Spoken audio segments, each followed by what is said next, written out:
శుభోదయం అందరికీ. మేము బిఆర్ ఆక్స్ఫర్డ్ పాఠశాలలో 8వ తరగతి చదువుకున్నాము. ఇవాళ మా తెలుగు పాఠ్య భాగంలోని భువన విజయాన్ని సాహితీ రూపంలో నటించబోతున్నాం. ధన్యవాదాలు.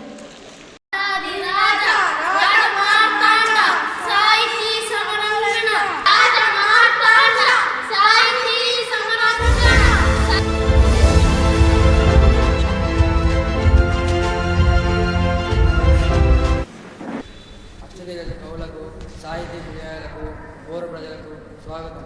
మా పాలన ఆ జీవితాన్ని ఆనందంగా గడుపుతున్న జనపదాలు సైతం కొన్ని రసవంతమైన సమస్యలను పంపించారు. వీటిని రసవంతంగా పూరించి నేటి భువన విజయం సభను రంజింపజేయండి.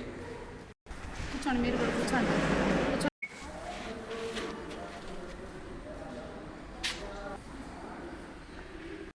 చిత్తం రాజేంద్ర కవిచంద్ర, మీతో నేటి భువన సభను ప్రారంభించాలని నా అభిలాష. మీరు చెప్పింది నిజమే పెద్దల మధ్య, కానీ ప్రభువుల వారి ఏలబడిలో ఎన్నో భాషలు ఉండగా తెలుగు భాషపై ఎందుకు అంతలా మక్కువ చూపడానికి గల కారణం ఏమిటో? అదేమిటి సూరన్న కవి, మందార గ్రంథాలలో జాలు వారే తెలుగుని ఇష్టపడిన వారుండరే. తెలుగుదేల నందువా తెలుగుదేల దేశము తెలుగేను, తెలుగు వల్ల బుండ తెలుగు కండ ఎల్లను పులగలవే నరుగవే భాషాడి దేశ భాషలందు తెలుగు లెస్స. ఎంతటి మన తెలుగు భాషపై ఎవరికైనా ఎందుకు గౌరవం ఉండదు?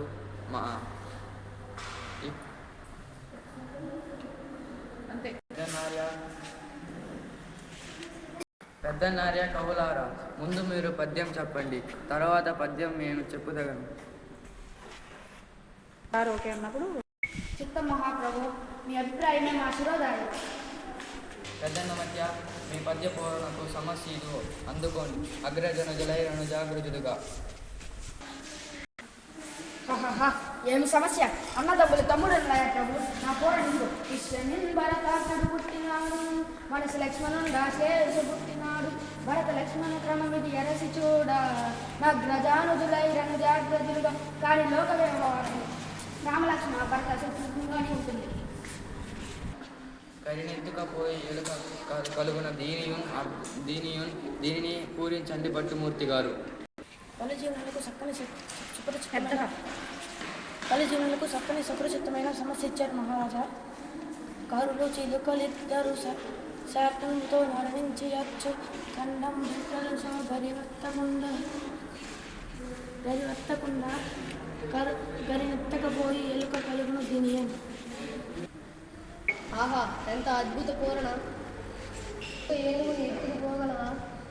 ఏనుగు సంద్రంలో దూరగలవా? ఏనుగు, చిలకలు, ఎద్దులు మొదలైనవి చక్కెరతో చేసిన బొమ్మలు వంటివి.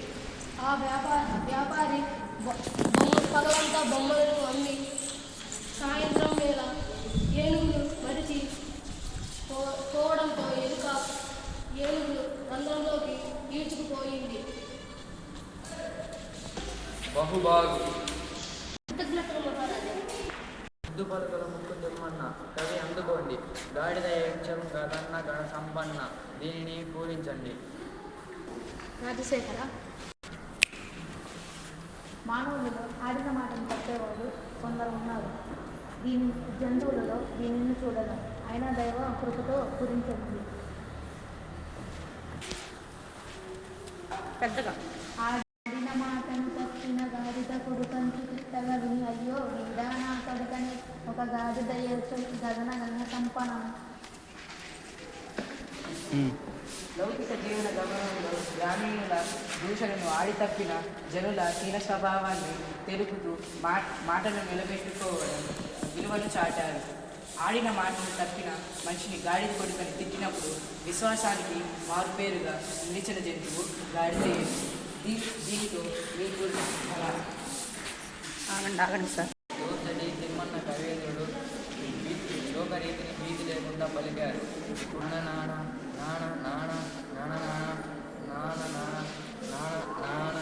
అనే సమస్యలను పూరించండి. ప్రభు, అర్థం లేని ప్రభు అక్షర విన్యాసం తప్ప అర్థం లేని సమస్యను ఇచ్చారు, కానీ చక్కన పూరణ కవిస్తాను. నిన్ను నిన్ను నిన్ను నిన్ను నిన్ను నిన్ను నిన్నును గని లయతాల సంగతుల గణకాల పరిపూర్ణ మానసమున్న పలుకు నిరాగముల మొదము నల్లుచు పలుకు నిట్టులన్ ననన నాన నాన నాన నానన్. బల శ్రీకాళహస్తీశ్వరుని వరప్రసాదం కవిత్వంగా పొందిన ధూర్జటి భువన విజయ కవులను చూసిన జానపదులు మన కవుల కవ్య సాహిత్యాన్ని, మన సభ గొప్పతనాన్ని గూర్చి పొలంలో పనులు చేసుకుంటూ కూడా లయ తాళానికి అనుకూలంగా మిక్కిలి సంతోషంతో పునిరాగాలను అల్లుకునే స్థితి కళ్ళకు కట్టింది. పనిలో పాటుతో పాటు పద్యాలను కూడా పాడుకునే వైఖరి అద్భుతం. అవునవును, జానపదుల సొత్తు జానపదం సత్యం చెప్పారు రామకృష్ణ, తదుపరి మీదే వంతు. అవునవును, జానపదుల సొత్తు జానపదం సత్యం చెప్పారు రామకృష్ణ, తదుపరి మీదే వంతు. మీ పదాగుంపనాన్ని మేము ఎగురుతాము. మేక మరియు తోక ఈ రెండు దత్తపదాల మధ్య సీసా పద్యం చెప్పండి. మమ్మేలిన దేవర, నన్ను ఆదేశిస్తే కాదంటన ఆలకించండి మహాప్రభు.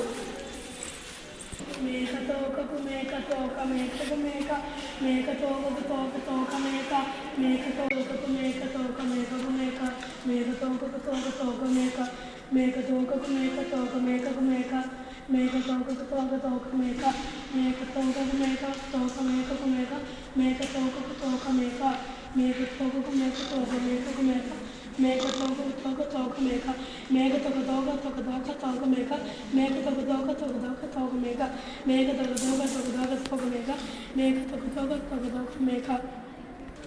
మీరు సామాన్యులు కాదు రామకృష్ణ. ఏమేమి మేకల కాపిడి అడిగిపోయి మేకకై తీసుకుపోతున్నాడా?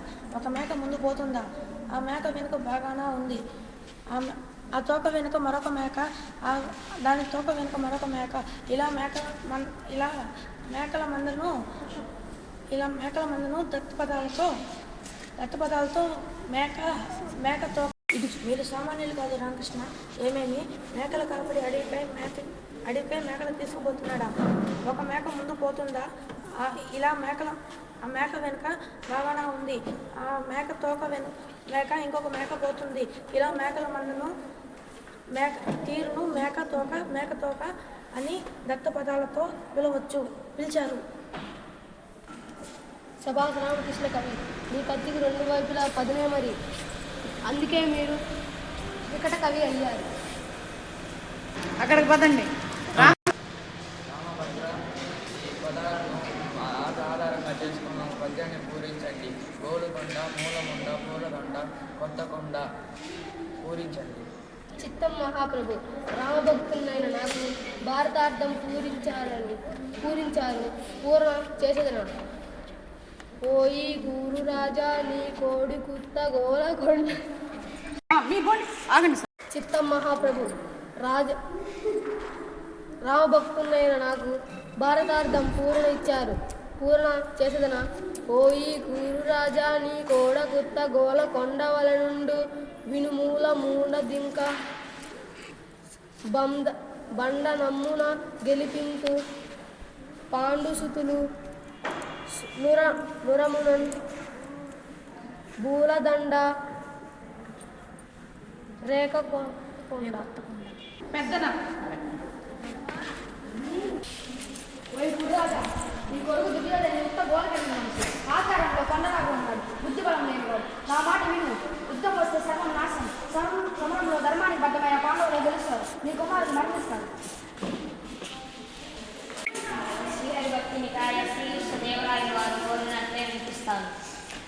మత్యమై జనని మదీంద్య సోముకు దుర్మవై కవ్వకు గుండమోసే ద్వితీయ హిరణ్యక్షు గీతడంగించెను హరియై వధించే బ్రహ్మధనుడు వటుడై మలిదనుజు వచించే పూరించే భార్గవుడే ఛత్రపట్టి జెండే దశరథ రాముడే దశకంటూ దేగదార్చే శౌర్యై దుష్టులను సంహరించే బుద్ధుడై త్రిపుర స్త్రీల బుద్ధి మార్చి రుద్రుచే వారి భర్తను దృంగ చేసే కల్కి అయి నచ్చ సంతటి గుట్టు మార్చు హరిదశావతార చరిత్రం అభినుతమ్ము.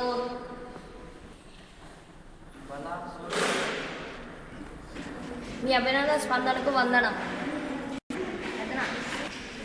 మహాప్రభు వచ్చే దారిలో ఒక జానపద సమస్యను ఇచ్చాడు. మీరు అనుమతిస్తే మీకు ఇస్తాను. అష్టదేవులారా, మీకు సభారంభంలో మాటిచ్చాను కదా. అందుకోండి. అందరూ నందరే మరియు నందరే ఎందరందరే దీనిని పూరించండి. అష్టదేవులారా, నా దిగంతకు కుతూహలాన్ని వ్యాపింపజేయాలన్నా, నా కీర్తిని దిగంతాలకు వ్యాపింపజేయాలన్న మీ కుతూహలానికి సంతోషం. నేను పద్యం చెప్పగలను, ఆలకించండి. కొందరు పాండితీదానులు, కొందరు నాగరకుల్ వధావధులు, కొందరు చతుప్రియాయులు, కొందరు నీతికి భూతికి శుద్ధహస్తులవు, కొందరు నాయకులు మరియు కొందరు గాయకులు. అందరే అందరూ నందరే ఎందరందరే. సభలో కొందరు పాండిత్యమై దాన కలవారు, కొందరు